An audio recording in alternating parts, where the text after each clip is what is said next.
የእግዚአብሔር መልአክ መጥቶ በኦፍራ ባለችው ለአቢዔዝራዊው ለዮአስ በነበረችው በአልባን ዛፍ በታች ተቀመጠ። ልጁም ጌዴዎን ከሚዲያማውያን ለመሸሸግ በወይን መጥመቂያ ውስጥ ስንዴ ይወቃ ነበር። የእግዚአብሔር መልአክ ለእሱ ተገልጦ አንተ ጽኑ ኃያል ሰው እግዚአብሔር ካንተ ጋር አለ። አንተ ጽኑ ኃያል ሰው እግዚአብሔር ካንተ ጋር አለ። ጌዴዎንም ጌታዬ ሆይ እግዚአብሔር ከእኛ ጋር ከሆነ ይህ ነገር ሁሉ ለምን ደረሰብን? አባቶቻችንስ እግዚአብሔር ከግብፅ አውጥቶናል ብለው ይነግሩን የነበረ ተአምራቱ ወዴት አለ? አሁን ግን እግዚአብሔር ትቶናል፣ በምድያማውያን እጅ አሳልፎ ሰጥቶናል አለው። እግዚአብሔርም ወደ እርሱ ዞር ብሎ በዚህ በጉልበትህ ሂድ፣ እስራኤልን ከምድያም እጅ አድን፣ እነሆ ልኬሃለሁ አለው። እርሱም ጌታ ሆይ እስራኤልን በምን አድናለሁ? ወገኔ ከምናሴ ነገር ከሁሉ የተጠቃ ነው፣ እኔም በአባቴ ቤት የሁሉ ታናሽ ነኝ አለው። እግዚአብሔርም በእርግጥ ካንተ ጋር ሆናለሁ፣ ምድያምን እንደ አንድ ሰው አድርገህ ትመታለህ። ኢየሱስ ጌታ አሜን። ልዑል እግዚአብሔር ቃልህን ባርክልን። ለእኔና ለዚህ ሕዝብ በዚህ ምሽት ልትናገር የወደድክ ያመጣህን ለቤትህ አንተ ነህ።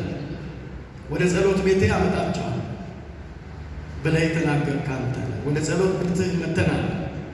ለእኔም ለዚህ ጉባኤ የምትናገር አምላክ በኢየሱስ ክርስቶስ ቅዱስ መንፈስህ በላያችን ይግዛ።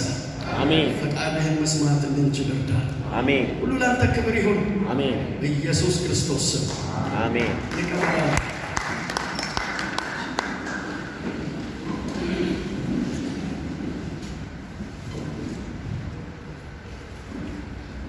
የመሳፍንት መጽሐፍ ከኢያሱ ቀጥሎ ዮርዳኖስን ተሻግሮ የተስፋውን ምድር የወረሰን ሕዝብ አልፎ በተስፋው ምድር ላይ ለእግዚአብሔር ቃል የምድሩን ፍሬ የበላና በምድሪቱ ውስጥ ለመኖር ፕሮግራም የጀመረ ሕዝብ ነው።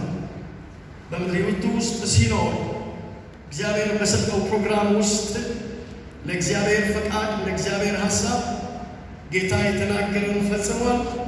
የተስፋዊቱን ምድር ሰጥቷቸዋል። ይሄ ደግሞ በጣም የሚያስገርመው ከአርባ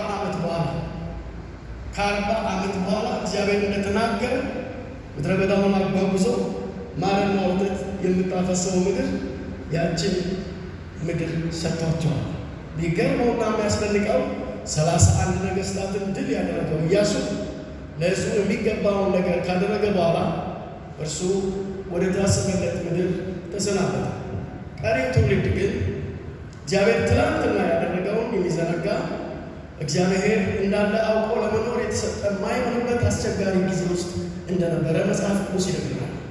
ከዚህ የተነሳ ጥቂት እግዚአብሔርን የሚፈልጉ ሰዎች ወደ እግዚአብሔር በሚጮሁበት ሰዓት እግዚአብሔር መሳፍንትን ያስነሳ ነበረ፣ ተገልጦ ያስነሳላቸው ነበር።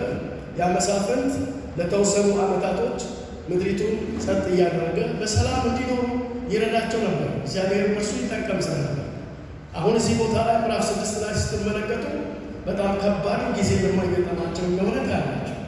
መጽሐፉን ከመጀመሪያ ጀምራችሁ ስትመለከቱ ቀድሞ በባርነት ሊገዟቸው ወይም ከምድሪቱ ሊያስወግዷቸው የተገቡ ሚዲያማውያን ኃይላቸውን አበርትተው በእስራኤላውያን እጆቻቸውን ያከበዱበት ጊዜ ነው።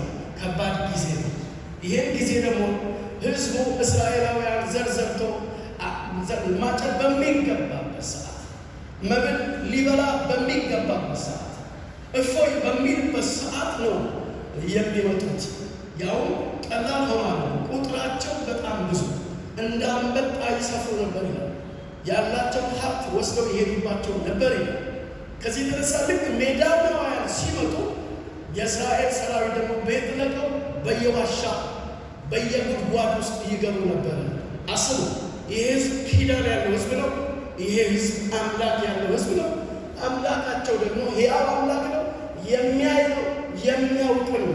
ግን በዚህ ሁኔታ ውስጥ እያሉ ወደ ጉድጓድ ወደ ዋሻ ውስጥ የሚገቡ ሰዎች ሆነው ናቸው። ይሄ መቼም ጊዜዋ የሚፈቅድ ስላልሆነ እንጂ ብዙ ማውራት ይቻላል። እግዚአብሔርን ሀሳብ በዚህ ውስጥ ያለውን እግዚአብሔርን ሀሳብ ግን ወደ ዋና ነገሩ ስንመጣ ቅድም ያነበብኩላችሁ የእግዚአብሔር ቃል ክፍል የኢዮአስ ልጅ የሆነ ስሙ ጌዲዮን የሚባል ሰው ሁሉ ወደ የዋሻ ወደ የጉድጓዱ ወደ ጫካው ዱሩ ሲገባ ከቤቱ ከደጁ ከእልፍኙም ከጓዳው ከመንደሩ ከሰፈሩ ያደረሰ መሸሽ የሚገባቸው ሆነው መሸሽ የሚገባቸው ሰዎች ሁሉ ሲሄዱ እሱ ግን እቤት ነበር። እቤትም ከመሆኑ የተነሳ ነገር የሚያስብ ሰው መሆኑ የምታዩ ሰዎች ሁሉ ሕይወታቸውን ለማዳን ሲሄዱ እሱ ግን ስንዴ ለመውቃት ዝግጁ ሆኖ ስንዴውን እየወቃ ስራውን ሳያቆም እንዳለ ታገኛላችሁ። ይሄ ከመሆኑ በፊት ግን የእግዚአብሔር መልአክ መጥቶ በኢዮአስ ቤት አካባቢ ባለው አንድ ዛፍ ስር ቁጭ አለ ይላል መጽሐፍ ውስጥ። የአድባር ዛፍ እዛ ጋር ቁጭ አለ። በተለይ ብዙ ጊዜ ይሄ አድባር ዛፍ የሚባለው ቦታ ላይ ምክር የሚሰማበት የእግዚአብሔር ድምፅ የሚቀበሉበት ብዙዎቹ ዲቦራ በተለይ በእንደዚህ አይነት ቦታ ላይ ቁጭ ብላ ነው ለሕዝቡ መልእክት የምትናገረው እና ከዚህ አኳያ መልአኩ መጥቶ እዛ ጋር ቁጭ ሲል ይሄ ሰው ከቤት ወጥቶ ስንዴውን ሊወቃ ሲሄድ በቀጥታ ይሄ መልአክ መጣና ለጌዲዮን ተገልጦለት ለጌዲዮን የነገረው ነገር ምንድን ነው? አንተ ጽኑ ኃያል ሰው። እስቲ አሜን አሜን። አንተ ጽኑ ኃያል ሰው። ይሄ ሰው ሕይወቱን ለማስቀጠል ከመፈለጉ የተነሳ ሚዲያማውያን መጥተው ስንዴውን ያለውን ሀብት እንዳይወስዱበት ተሸሽጎም ቢሆን ነገን ተስፋ አድርጎ ስንዴ ይወጣል። ይህን ሰው አይቶ መልአኩ እንዲህ አለው፣ አንተ ጽኑ ኃያል ሰው። ኢየሱስ ያድናል። አሜን።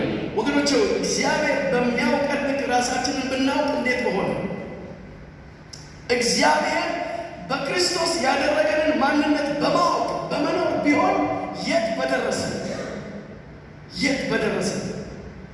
አንተ ጽኑ ኃያል ሰው እግዚአብሔር ካንተ ጋር ነው አለው። ጌዲዮን እግዚአብሔር ከእርሱ ጋር የመሆን ምልክቶች ያውቃል፣ ይረዳል። እግዚአብሔርን ያውቀዋል። እግዚአብሔር የሚሰራውን ያውቃል። እግዚአብሔር የሚያደርገውን ያውቃል። አምላኩን ጠንቅቆ ያውቃል። ነገር ግን አምላኩ እንዳለው ሰው አይደለም እየኖረ ያለው። አምላክ እንዳለው ሰው ሆኖ አይደለም አካባቢውም አገሩም ሕዝቡም እየኖረ ያለው። ስለዚህ የተነገረው ቃል ለሱ ምንም ነው። አንተ ጽኑ ኃያል ሰው እግዚአብሔር ካንተ ጋር ነው አለ። አሜን አሜን አሜን። መከራ፣ ፈተና፣ ልዩ ልዩ ችግሮች ስላሉ የእግዚአብሔርን አለመኖር የእግዚአብሔርን አለመገኘት ምልክት አይሆንም። እግዚአብሔር ሁልጊዜ አለ። አሜን። ጌታ አለ በሉ። ጌታ አለ። ኢየሱስ አለ በሉ። ኢየሱስ አለ። አንዳንድ ጊዜ ምን እንደሆነ ታውቃላችሁ? የከበቡ ነገሮች እግዚአብሔር እንደሌለ ያመለክቱናል። ስለተራበን እግዚአብሔር የለም አይባልም። ስለታመምን እግዚአብሔር አለመኖሩን አይገልጥም። እግዚአብሔር አለ። አሜን አሜን በሉ። ተመልከቱ፣ አንተ ጽኑ ኃያል ሰው ነህ አለ። ይሄ ብቻ አይደለም፣ እግዚአብሔር ደግሞ ካንተ ጋር ነው። እግዚአብሔር የሚነድን ሆነን መገኘት ማለት እንዴት ጥበብ መሰላችሁ? እስቲ እኔ በሉ ከዛሬ ጀምሮ እግዚአብሔር ያለኝን በመሆን ይገኛለሁ። እግዚአብሔር ያጸናልኛል። እስቲ አሜን አሜን። እግዚአብሔር የእግዚአብሔር ሰው ነህ ካለ አንተ የእግዚአብሔር ሰው መሆንን ማጽናት አለብህ ማለት ነው። ልጄ ነህ ካለ ልጁ ነህ። ችግርና መከራ ፈተና በምድር ላይ ስላለ ከአንተ አይርቅም፣ አይወገድም። ጊዜ ጠብቆ ይመጣል። አንድ ጊዜ ይሄዳል፣ አንድ ጊዜ ይመጣል። ግን ቢሆንም ሁልጊዜ ለዘላለም የሚኖር እስከ ዓለም ፍጻሜ ሁልጊዜ ከእናንተ ጋር ያለው ኢየሱስ